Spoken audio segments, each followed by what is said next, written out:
Similar to the question above, I tend to cry when I get frustrated, undermining my point. Tips for staying in control. Yeah, we are going to talk about that also. And then there was another one. How do you identify those people to come close and keep others away who can be toxic? Yeah, we're going to address that specifically in setting boundaries. So thank you so much for that question. All right, I have noon Pacific time.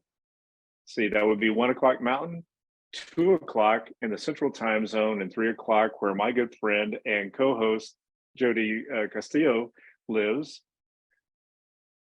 And so it's time to get this webinar started. So glad that you're with us, everyone. Thank you for joining us today for this Meru Health webinar on navigating difficult conversations. We're also going to get into some thoughts on conflicts and on boundary setting. I'm John Walters. I am your host for today's webinar. And joining me is my fellow Meru Health coach and my good friend, even though we've never met, but we certainly spend a lot of time together, Jody Castallo. And I want to, Jody, I don't think I've ever said your last name. Did I say that correctly? You did. Yep. Okay. And would you like to say hi to everyone and introduce yourself briefly? Yeah. Hi, everybody. I'm a fellow Meru health coach. I've been working here since, oh gosh, I'm not sure, at least 4 or 5 months. Yeah. Yeah, so I've done have a lot of practice of meditation and mindfulness and emotional intelligence coaching. So looking forward to helping out. Part of the small but mighty Meru Health coaching team.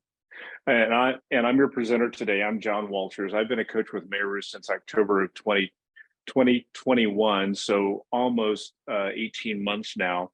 My background is I was certified through the Goldman Emotional Intelligence certification program, and that followed a fairly long, let's say multi-decade career with the United States Air Force. I worked in intelligence, special operations, and personnel recovery. And this is kind of my third act in life, is being a coach and helping people be their best selves by realizing all that they have that's within them to unlock that so that they can be their own coach. So all the introductions aside, let's talk about what we're going to talk about today. My favorite, the agenda slide. We'll talk about difficult conversations. We'll talk about conflict. What's the difference between toxic conflict and productive conflict? Why and how we set boundaries. So we will get into some of the questions that you all had before we got started. And then we'll have some resources that you can dive into a little bit more. And then I can share even more resources at that point also. But I would like to, before we get too far into this, acknowledge that this can be really difficult information to talk about. It is for me as well. So our goal is to provide you some effective strategies for dealing with these challenging topics. It's not a substitute for professional advice. It's really for educational purposes. And if you start to feel triggered by a description or an example I use, I encourage you to take a deep breath and really check in with your emotions. And hopefully we won't get into anything that's triggering for anyone. If you feel overwhelmed, if you find that this is just too much, please take care of yourself and go ahead and depart the webinar, and know that we care about you and we want you to be in a good space and not push yourself to attend something that might be triggering. So I hope that was clear enough. Please drop anything into the Q&A or the chat if you have any concerns as we go along. What might help is to have something to write with, like our person in the picture does, and then your own reflections on your experience with difficult conversations and conflict and boundaries. And as always, here at Meru Health, we encourage you to be open, present, and to participate to the level that you're comfortable with. So I'd like to start out with this quote you may have seen before, so inspirational. Between stimulus and response, there is a space. In that space is our power to choose our response. in our response lies our growth and our freedom. And this is from Man's Search for Meaning by Dr. Viktor Frankl, who, if you're not familiar with him, was a psychiatrist in Austria before the war, and as a Jew was rounded up and sent to one of the concentration camps, and he survived, and most of his family did not. And just what a powerful quote from someone who observed so much conflict and human interaction up close. So with this thought in mind, we would love to hear what your thoughts are on how much interpersonal conflict is driven by unchecked emotional reaction rather than thoughtful response. What are your thoughts on that?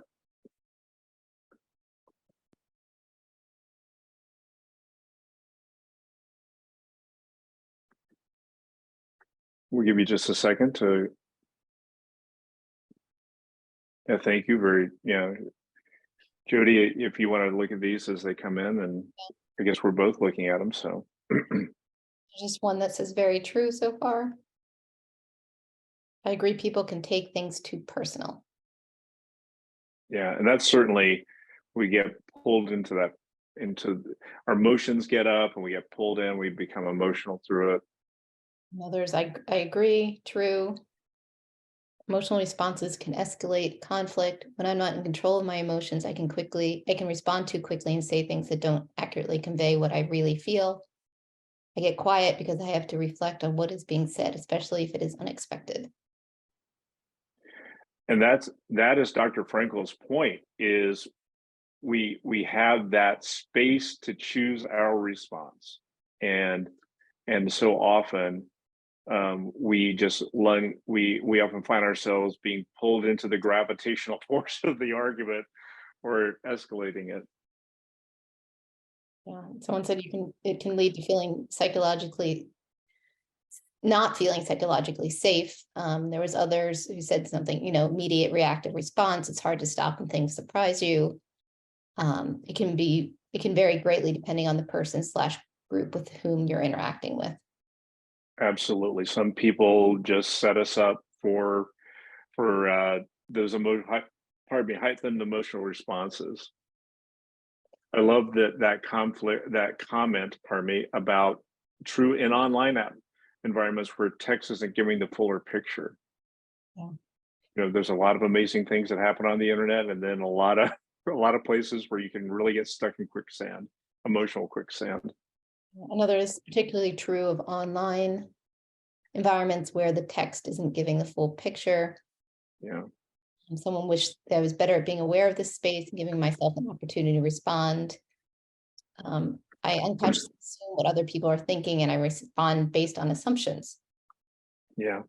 Thank you, everybody, for being so interactive, and please keep that interaction up as we continue through. And we may not get to everybody's comments. We want to be observant of the time and get through all of our material today. So we'll start by going ahead and discussing what is a difficult conversation. Well, it's anything you find hard to talk about. It might be providing feedback to a direct report, or talking with your child about their behavior, or pointing out substandard work by the person who remodeled your kitchen. These are the conversations that keep us up at night and make us anxious. Why are these talks so hard? Well, often it's our fear of the consequences, whether to raise the issue or to avoid it. It's important to recognize whether we're a conflict avoider or a conflict seeker. Conflict avoiders long for harmony in relationships, so they change the subject or they appease others to avoid conflict. Harmony comes with a cost, though, because conflict avoiders often feel frustrated that they didn't share their true frustrations about the situation. Penting up these frustrations or bottling these frustrations can lead to sudden and unexplained emotional outbursts. Think of being cornered and escalating quickly to a fight or flight response, but there's nowhere to go. Conflict seekers seize the opportunity to intensify their arguments. Can you identify with feeling righteously indignant, telling someone how you're right and they're wrong? We've pretty much all felt that way, right? Conflict seekers feel a dopamine rush in the heat of the dispute. We typically see them as pushy, brash, and abrasive. Truth is, very few people are true conflict seekers or conflict avoiders. Most of us move along a line between the two extremes, depending on the situation. I've had clients tell me that they're avoiders at work and seekers at home. The key is to recognize how you approach conflict and find productive ways to handle it. So we're going to put ourselves in a situation. Oh, everybody say, "Oh, the puppy, yeah, the puppy," and even that grown adult dog is pretty cute. But I'd like you to imagine that your neighbor gets a sweet, cuddly puppy on the left that grows up to be 90 pounds with a bark that can be heard on the next county. There he is on the right. Your neighbor leaves for work at 7 a.m. and puts the formerly adorable dog in their backyard, and it barks at anything and everything until they get home at 5 p.m. You're working from home and you're trying to push through. You're thinking, there's no way it can bark that loudly for that long, and becomes a contest of wills, you versus the dog. After a few days, you wake up dreading the thought of hearing the bark, but also dreading the thought of talking to your neighbor.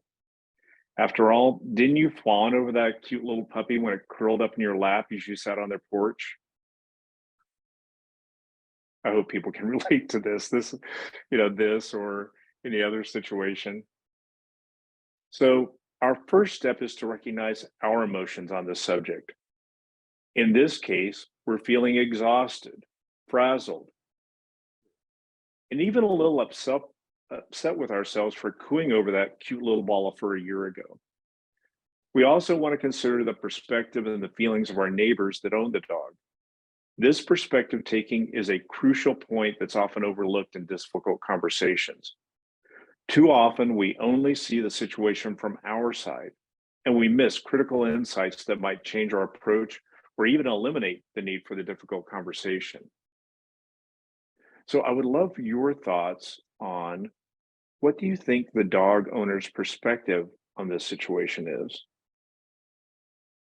We know that we're tired, we're frazzled, we're frustrated. If we're getting ready to have a difficult conversation, what do we think they're seeing from this perspective? We'll hold here for a couple of seconds to let you.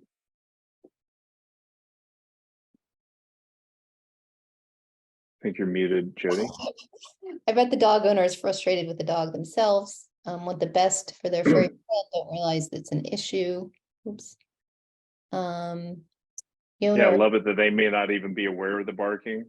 may not have the resources to do anything else, might be happier outside, maybe doesn't realize it barks all day, but they have no idea the dog's barking. It might not even be aware of it. Embarrassed. It's a dog and You all, what dogs. yeah, thank you. You all hit great points, really great points of being able to put yourself in their shoes. We also want to assume our neighbors have the best intentions. We could easily create this story in our mind that they know I work from home and they're out to get me by leaving their dog outside all day to bark. They hate me and they want me to fail. But when we apply best intentions to our neighbors, we avoid making assumptions and creating a narrative that simply may not be true. After all, and that's because we don't know what they're thinking. We haven't had the conversation yet. Our neighbors may not know, like you said, that their dog barks all day when they're gone, or they may know and they don't know what to do about it. After all, once they get home, the dog is inside with them and it rarely barks. Is it possible they're just doing the best they can as new dog owners? Perspective taking and assigning best intentions doesn't mean ignoring bad behavior or ill intent. People do bad things all the time and should be held accountable for their actions. In most cases, however, we don't know what we don't know, so perspective taking and assigning positive intent helps us prepare for the inevitable conversation. After considering this, we may feel compassion for our neighbors, who we know as good, hardworking people who love their dog. They may not know that barks loudly all day, or they may know and simply don't know what to do about it. With perspective taking, we see them as people struggling with life's issues just like we do. So we know that a difficult conversation needs to happen. So far, we've taken a step back to examine our feelings and thoughts on this. We stepped into their shoes to look at it from their perspective, and we've applied best intentions to them. So what do we need to do next? Writing down what we want to say and practicing goes a long way in easing a difficult conversation. Preparing helps us stick to the facts and keep our emotions in check. And prior to getting started, I asked folks what their thoughts were, what questions they wanted answered. And a lot of times it's about when my emotions get unchecked and things. So practicing writing it down really helps. We also want to carry forward the work we've done to see our neighbors as people just like us who have feelings. We also want to keep in mind that the goal isn't that we win and they lose. Timing is everything, as the saying goes, and it's also true that bad news doesn't age well. Meeting the neighbors in their driveway after work on Friday is probably not the best time. We want to carefully consider when to initiate the conversation based on the best information that we have. Just before the difficult conversation is a great time for a short mindfulness or breathing exercise. Doing so can help us check in with our emotions and introduce a feeling of calm before we begin the conversation. And like so many of you were sharing with us, the emotions get up, they get ramped up.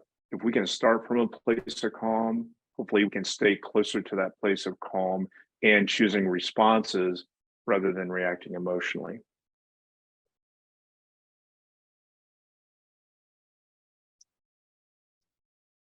So now we've begun our conversation. Once we start it, we want to stay on point and keep our message simple. Difficult conversations go sideways when they stray off course and they become a vehicle for other grievances. Staying on point, checking in and staying calm, showing respect and dignity for the other person, and listening carefully is the best way to conduct a difficult conversation. Afterwards, thank them for their time and open communication. Then check in with yourself and reset before moving on. Not every conversation will go smoothly, but preparation and maintaining your emotional balance and keeping your message simple gives you the best chance for a positive outcome. Just remember that in every difficult conversation, there's a chance for growth. So let's pause here and let's check in with you. What are your thoughts or conversations about difficult conversations?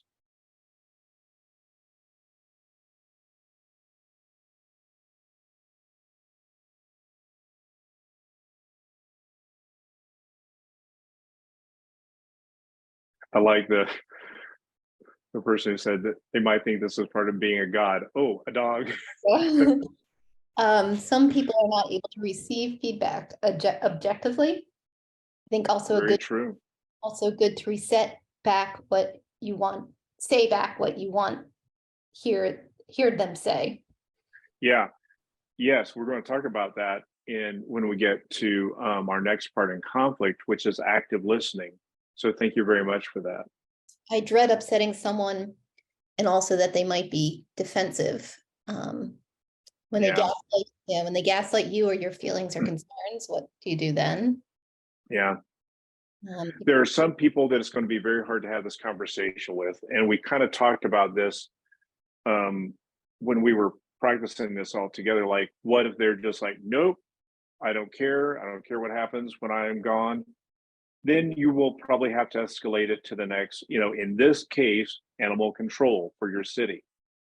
The point is you tried to have this conversation. You've done your best to handle it between you and your neighbor. And then if you have to escalate, then that's what has to happen. If somebody's gaslighting you, absolutely, you don't need to necessarily call them out on the gaslighting, but you may need to choose a different direction. If it's a work situation, going to a supervisor. If it's, I had a contractor basically who tried to rip my wife and I off for a lot of money we'd given him as a deposit. And when he stopped responding to my calls, I talked to a lawyer and ended up calling the sheriff. And guess who called me back within 30 minutes after the sheriff called him and said, if you don't respond to me or Mr. Walters, I'm going to have you arrested for felony theft.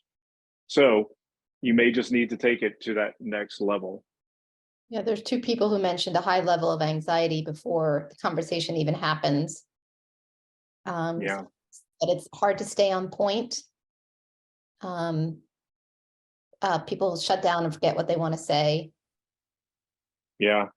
Yeah. That's why that practice and handling ahead of time, doing that mindfulness exercise. So there's stress and anxiety. Stress is typically an outside force, like the dog in this case, and anxiety is typically an inside response to that stress. So we have a series of great information on anxiety that you can talk with your coach or your therapist about. Often anxiety is our overestimation of the issue and our underestimation of our ability to handle it. And so you can work with a coach or a therapist to help get those reduced so you see your ability to handle the situation. We hope that these are good guidelines, but it's not a checklist that's going to work for every situation. So there are times when you're going to have to escalate things. But as far as handling that own internal anxiety, there's a lot of good information out there through Meru and through other sources as to how to reduce that feeling we've all felt of your chest is tight, your brain's going 100 miles an hour. So thank you all for sharing. Jody, let's look at one more response and then we will move on with the presentation. Someone actually said that they have a situation with a neighbor and have been avoiding it, so they might try this format and see how it goes. Awesome. So Timely. glad. Well, thank you so much, everyone. As we think about this, and maybe some anxiety is rising for some people, so it sounds like it's a good time for a short mindfulness exercise that applies to this situation. So I invite you to get in a comfortable seated position. You don't have to go into full lotus like our person in the picture there, but whatever's comfortable for you. And close your eyes if you feel comfortable, or just lower your gaze. And the intention of this meditation is to help humanize other people, pardon me, particularly people that you wish to experience more compassion for, but finding hard because you find this challenging to feel compassion for them because you feel removed from their life or you're experiencing conflict. So take a moment to center and arrive, sit comfortably and easily. Relax into your chair or your cushion with your spine straight. Feel supported by the ground beneath you. Take a full deep exhale. Full deep inhale and slowly exhale and release. For this practice, I invite you to bring to mind someone that you wish to experience more compassion for. This can be someone that feels removed from your life, but is experiencing difficulty. For example, a family member that you're not close to. This can also be someone that you're experiencing conflict with, such as a colleague that is difficult to work with or a roommate that is challenging to live with. So please visualize this person in your mind. Now imagine that this person is sitting across from you. As this person appears in front of you, acknowledge any emotions that are coming up. If you are experiencing difficult emotions, take 1 or 2 deep inhales to recenter yourself. In a moment, I'll ask you to quietly repeat a few phrases. You can repeat them out loud or in your head. As you repeat each phrase, continue to visualize this person. And if it doesn't feel too difficult, imagine these phrases are coming from a warm and sacred place within yourself. This person has a body and a mind just like me. This person has feelings, thoughts, and emotions just like me. This person during their life experienced physical and emotional pain and suffering just like me.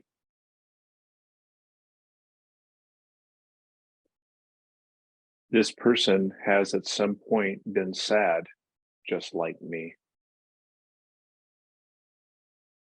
This person has experienced disappointment in life just like me. This person has been hurt by others just like me. This person has felt unworthy or inadequate at times just like me. This person has longed for friendship just like me. This person is learning about life just like me. This person wants to be cared for just like me. This person wants to be content with what life has given just like me. This person wishes to be free from pain and suffering just like me. This person wishes to be happy just like me. This person wishes to be safe, strong, and healthy just like me. This person wishes to be loved just like me.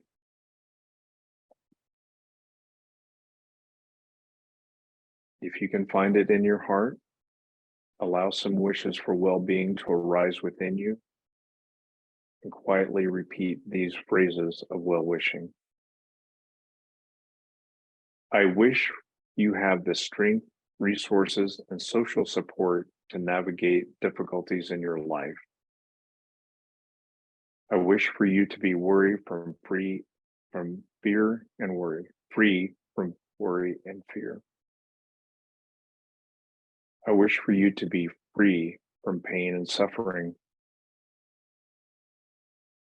I wish for you to be peaceful and happy. I wish for you to be loved because you are a fellow human being just like me.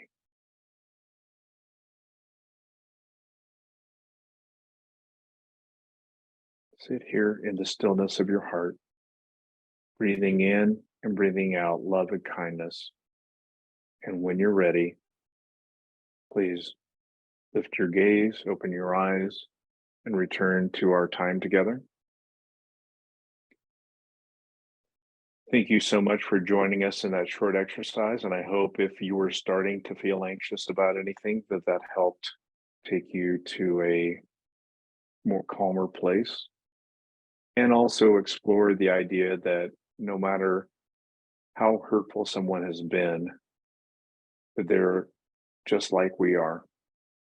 I know I've experienced great conflict and hurt from some people and realized they're hurting in their own way. And that can be hard to keep in mind sometimes. So we'd like to move on now. And thank you so much for participating. Jenny was asking if it's possible to get a written version for future reference. Was that of the guidelines around difficult conversations or the meditation? The meditation is, okay, yeah, that is available through a lot of different resources through the internet. If you look up the Just Like Me meditation, there's a lot of different versions of it out there that are very similar to this. So yeah, I can't drop one into chat right now, but let me know afterwards, Jenny and Brenda and all those that have asked. If you have a hard time finding it, then we'll figure out a way to get it to you. So thank you for your interest. Okay, thank you, Jody. Yeah.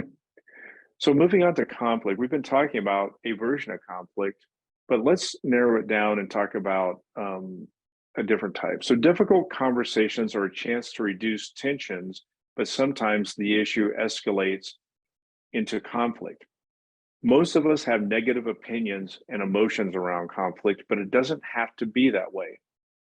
Author Amanda Ripley, you'll hear me talk about Amanda Ripley more later, describes the worst kind of conflict as high conflict, but also talks about conflict where we generate new ideas and innovations, which she calls good conflict. Let's talk about the difference between the two, and we'll talk about high conflict first. High conflict is when people have a pattern of behavior that increases conflict rather than reducing it. This behavior leads to all or nothing thinking and never-ending feuds. By the way, Jody, all of you, thank you so much for finding that the meditation, dropping it in. High conflict is punishing. I'm right, you're wrong, winner take all approach to the issue at hand. High conflict tends to raise disruptive emotions. Each side believes in the absolute truth of their belief and that the other side is 100% wrong. In high conflict, our thinking becomes rigid and simplistic. The side that loses often feels humiliated and seeks to avenge the loss. Strong emotions are closely associated with high conflict. Conflict seekers and the dopamine rush they feel from aggressively arguing their point. The high of feeling totally right and dominating your opponent can blind us to feeling compassion and empathy. On the other side, when someone feels shame and humiliation, it creates a deep divide that can be difficult, if impossible, to repair. These are powerful emotions that close down psychological safety, create distrust, and make it very hard to ever engage in meaningful conversation with that person again. If you think of political interest groups and around election time, they use both sides engage in language of high conflict to validate the emotions of their supporters and demonize the other side. How many times have you heard a political ad that accused their opponents of hating America or trying to destroy your way of life? So that's actually called binary thinking, which is a hallmark of high conflict.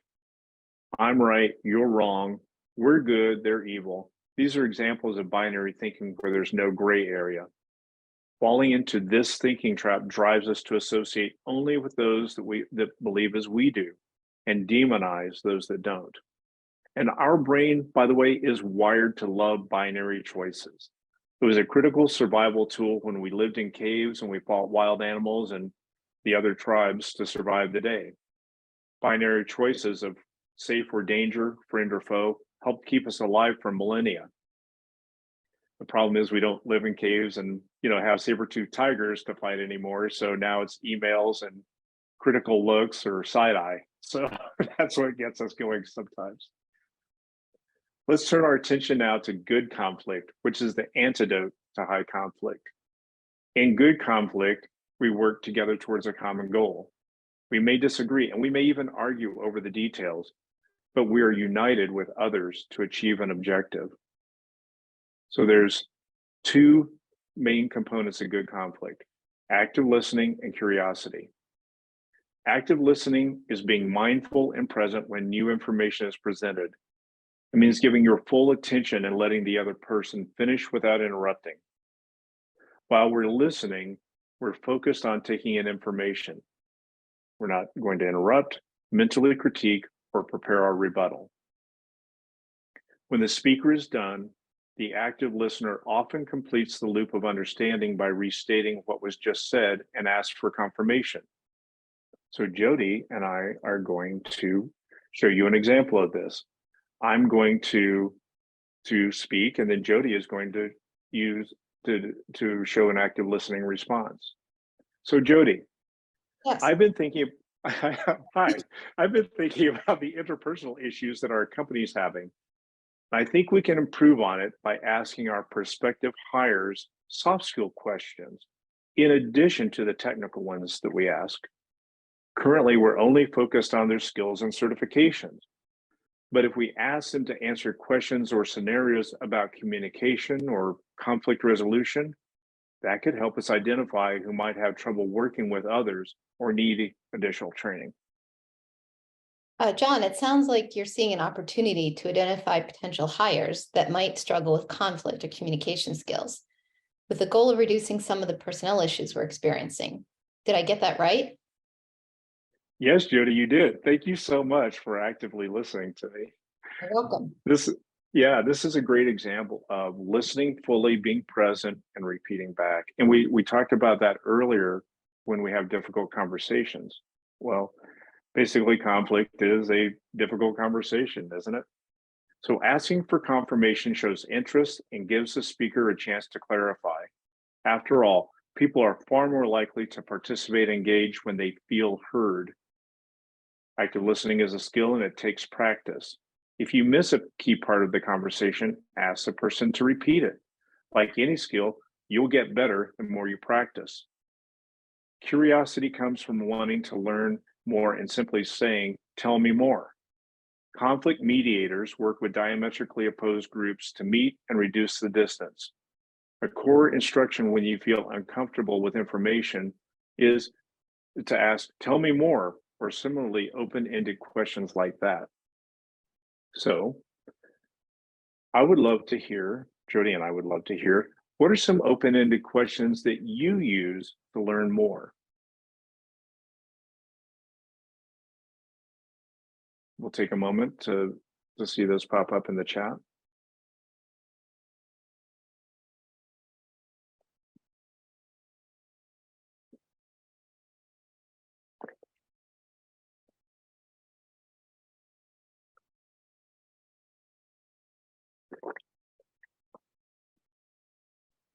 And Paul, I'm reading your your question, your Q&A. Thank you very much. And we'll get to that. Paul, Well, if it's okay, we'll answer that at the end of when we look back around. Yeah, Jody. Yeah, what are you seeing in the chat? asking for clarification on a specific statement. Can you tell me more about that? Can you provide me with more details? Can we meet and discuss the ideas in your recent email? Oh, love it, Paul. How can I help? I'm curious as to ... I'd love to hear more. Great open-ended question. You know, open-ended questions often begin with who, what, where, why, as opposed to did you or do you, which lead us to yes or no questions. What are your thoughts on this? Oh my gosh, that's brilliant, Lisa. Thank you for sharing that. I'd love to learn more. Thank you, everybody, for those examples. They're fantastic. So we want to stay on time. So thank you very much. Keep up that wonderful participation. So active listening and curiosity help us build relationships when we're engaged in good conflict. We see the humanity in those that we may disagree with, but we're united by a common interest. In turn, we have empathy in understanding their perspective on our common goal. Developing relationships and seeing things from their point of view opens us up to new ideas. By the way, if our idea is the best, it should stand up to scrutiny, right? Nuanced critical thinking is a critical part of good conflict where we can disagree but work together. Listening carefully helps us identify strengths and gaps in our work and the ideas of others. So I talked earlier about Amanda Ripley. Amanda Ripley recommends to avoid sliding into high conflict by complicating the narrative. In other words, asking more questions rather than just taking in things at face value of right or wrong. So complicating the narrative, asking questions, discussing nuanced details keeps the issue out of the binary good, bad, or right, wrong trap of high conflict. So as we close out our discussion on conflict, let's look at some of the styles.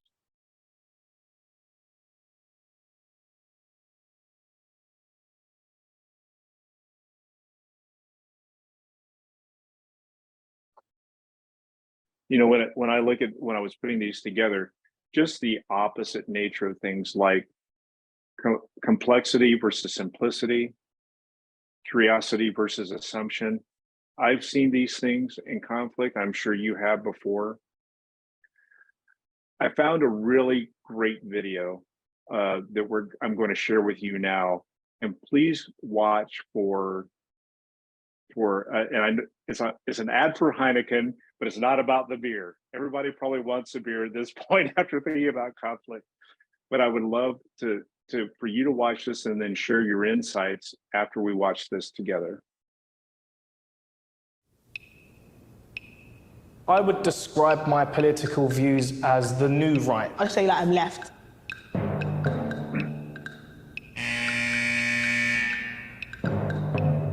Feminism today is man-hating. I would describe myself as a feminist, 100%.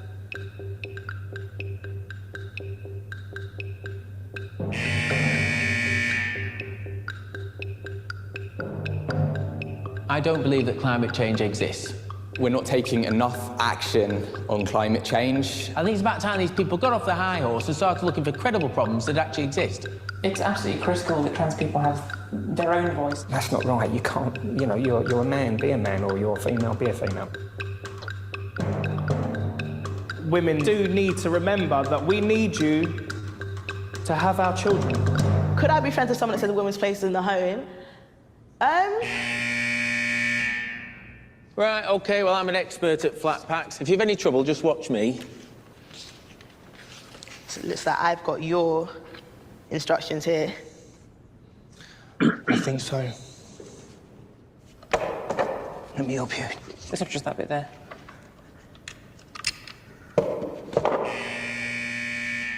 Describe what it is like to be you in 5 adjectives. Okay, frustrating. Dedicated. Opinionated. Lucky. Ambitious. Offensive. Solemn. I have ups and downs. Strong. I want to say attacked, misunderstood.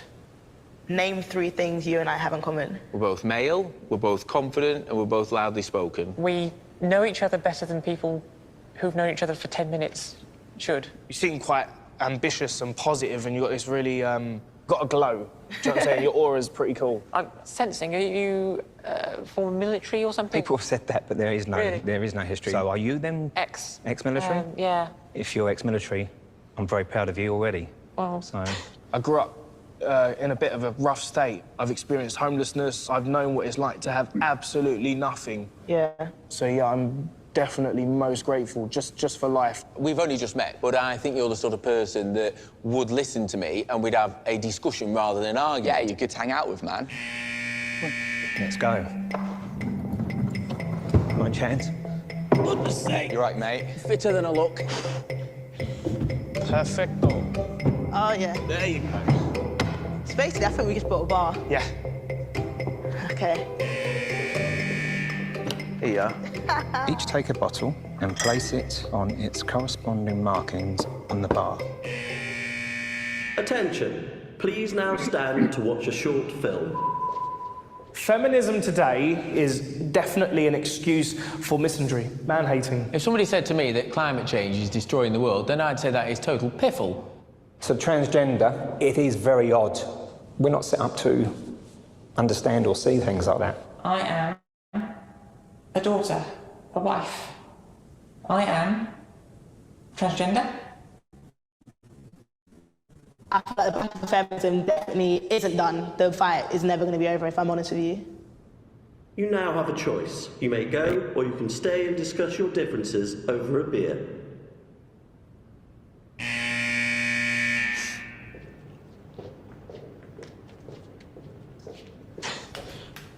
I'm only joking. You had me for a second then. Well, I'm having a drink. I'm having a drink. Yeah. I want to discuss. Beer. Yeah, beer and discuss.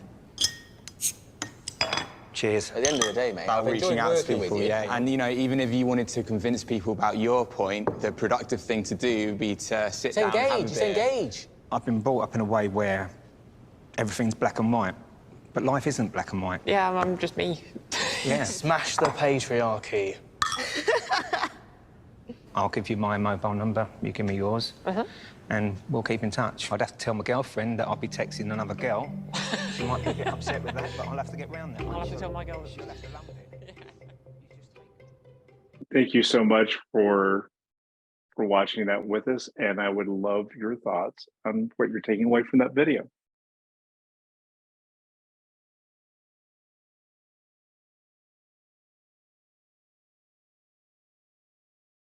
That was great.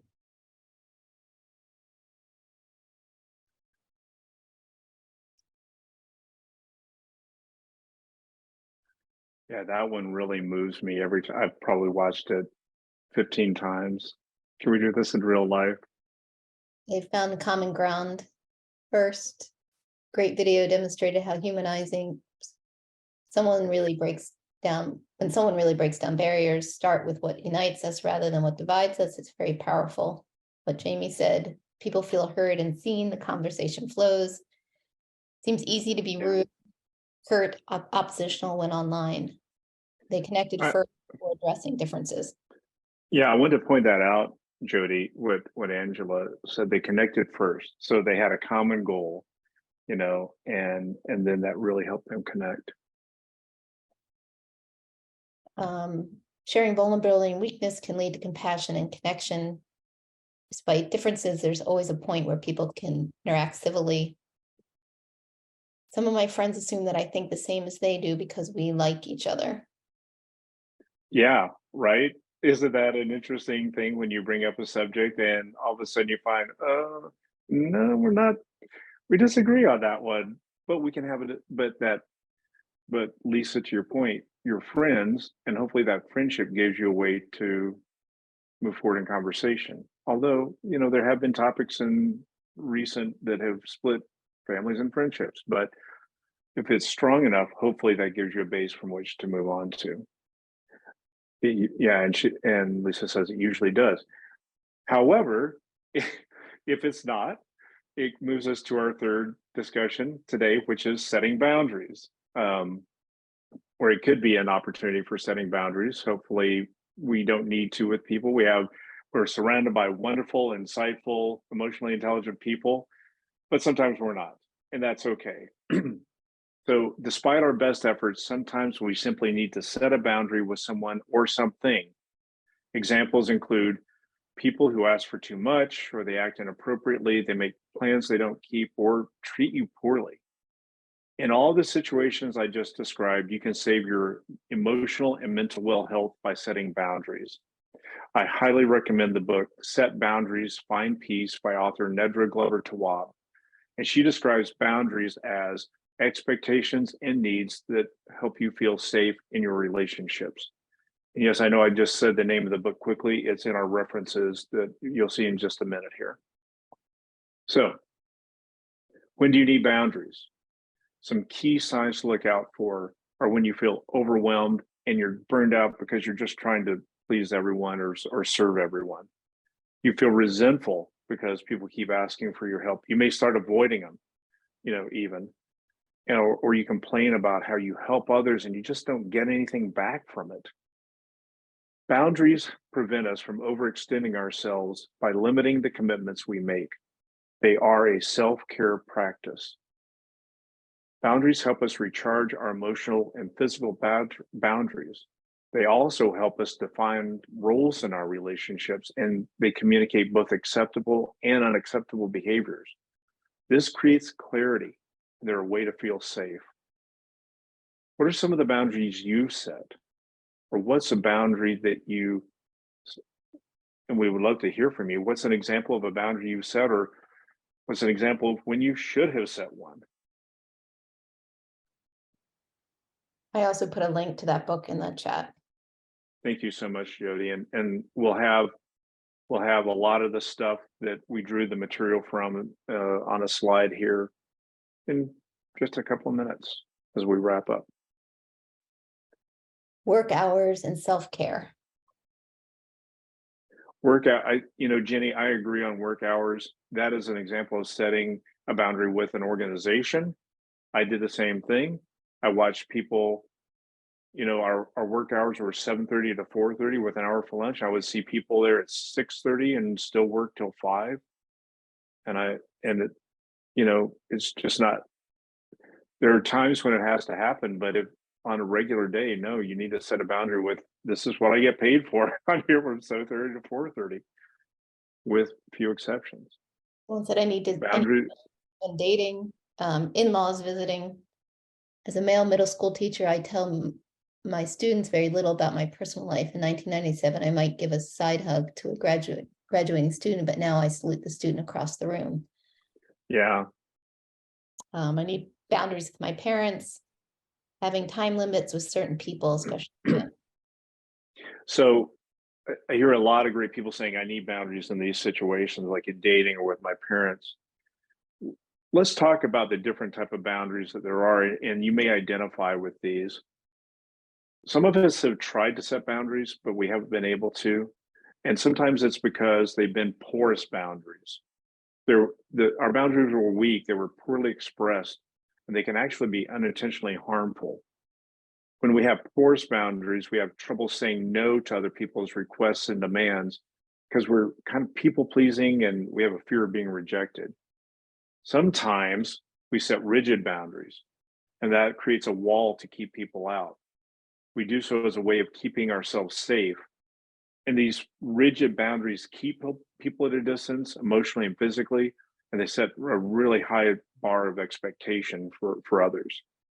So in the middle between those are healthy boundaries. When we set healthy boundaries, we're clear about our values, we're comfortable saying no, and we have a healthy vulnerability with people who have earned our trust. As a result, we have flexibility to loosen our boundaries and open up in relationships where we feel understood, appreciated, and accepted. So now's a great time to think about, how do we set the boundary? There's really two steps.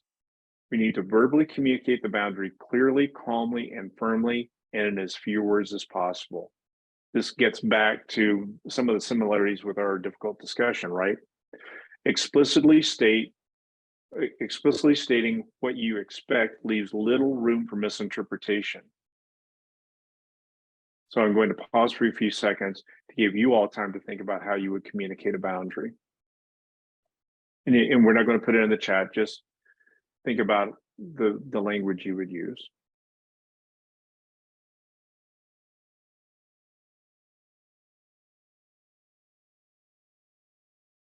Here's a key thing, especially when we feel like we're going to upset somebody, is you're not responsible for that other person's reaction to the boundary you're setting. If they get upset, that's not your problem to worry about. Once you set the boundary, you have to uphold it through your actions. You need to communicate with the person if they break the boundary. Don't expect them to read your mind. Be consistent with the boundary, and that way they'll know that you're serious. It's common to feel selfish, guilty, or embarrassed after setting a boundary. People who are used to control and manipulation or even abuse will test the boundary and try to make you feel guilty. If that happens, remind yourself that you have the right to self-care and control of your time, space, mind, body, and all of you that people would gladly take advantage of. So I would like to share an example from one of my colleagues who recently moved across country to support her elderly parents.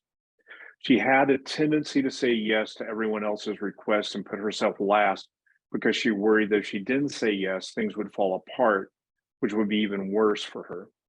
This tendency led her to almost to the breaking point recently, and this was a sign that she needed to set boundaries. She decided to extend some time in a different state after traveling there for work in order to have some time for herself. Her father's reaction was filled with guilt and fear. In fact, he even asked her to cancel her extension because he was worried that he wouldn't be okay on his own. My colleague really had to connect with her own needs and affirm that if she didn't start filling these needs bit by bit, she would burn out. She communicated her needs for alone time to her father, and even though he didn't understand and she felt a little bit guilty, when she returned in 2 weeks, she felt lighter and more relaxed, and her father had respect and appreciation for what she was able to give to him.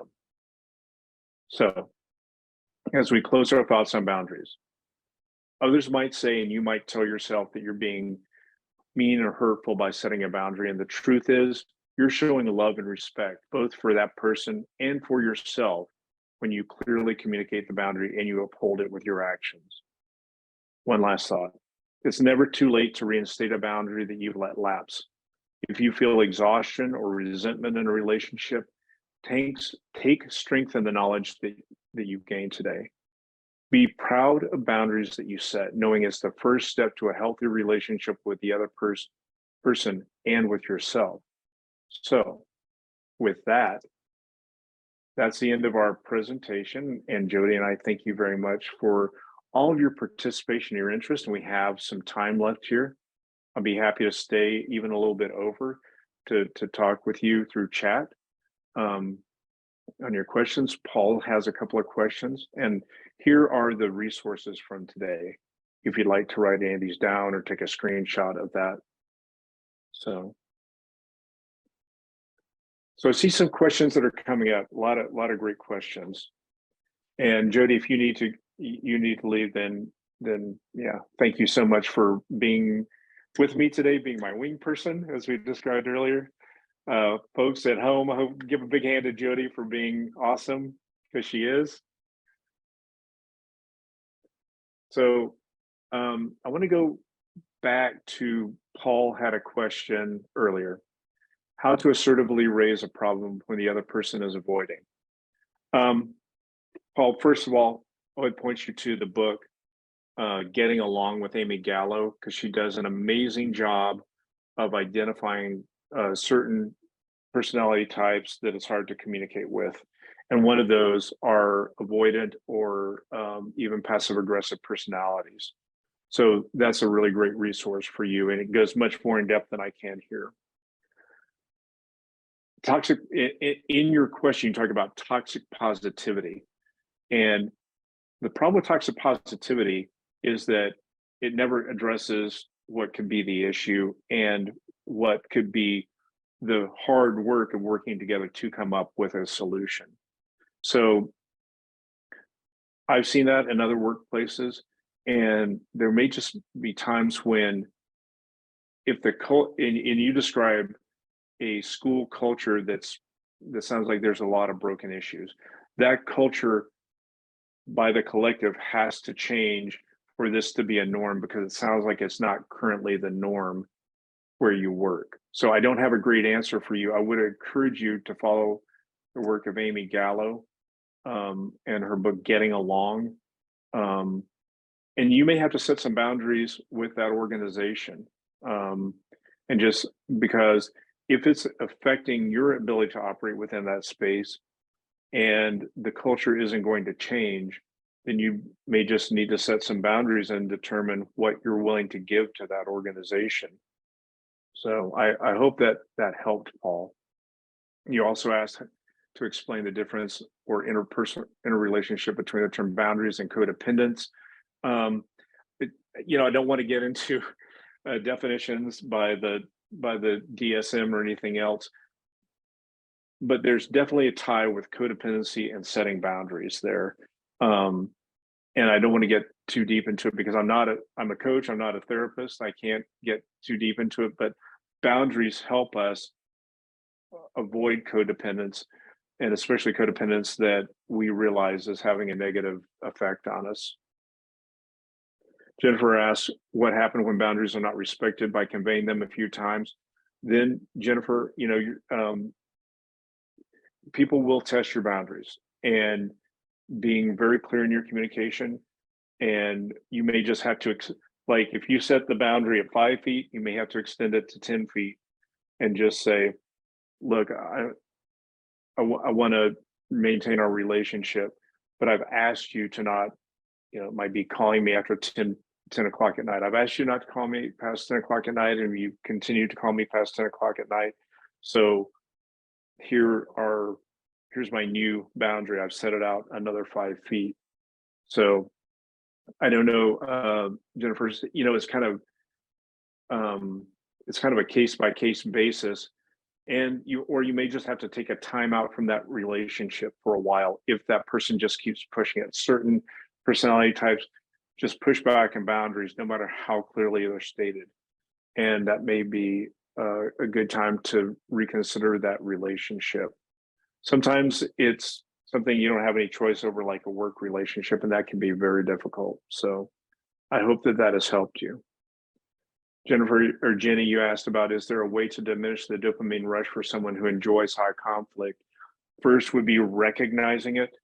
So if you know somebody who feels that dopamine rush, and you're aware of them, and you can see how they kind of get that wild-eyed, more excited state, maybe interrupting it by asking them, what are you feeling right now? You know, what are you thinking and what are you feeling right now, might be a way to help them realize that they've gotten into this really high conflict state. That's one idea for how to deal with people who don't realize that they are kind of going after the